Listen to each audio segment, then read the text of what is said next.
Kachismis Trend! Welcome back to my YouTube channel.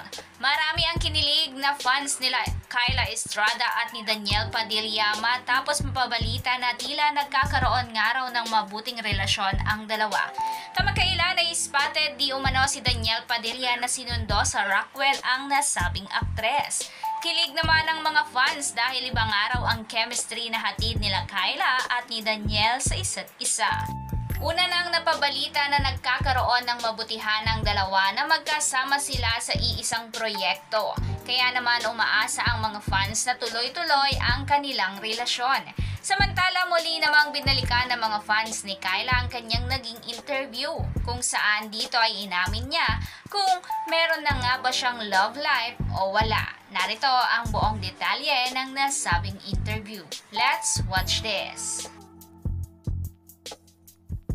Dahil wala kang love life? Wala po. Talagang, wala po siya sa priorities ko ngayon. Talagang focused ako sa career ko.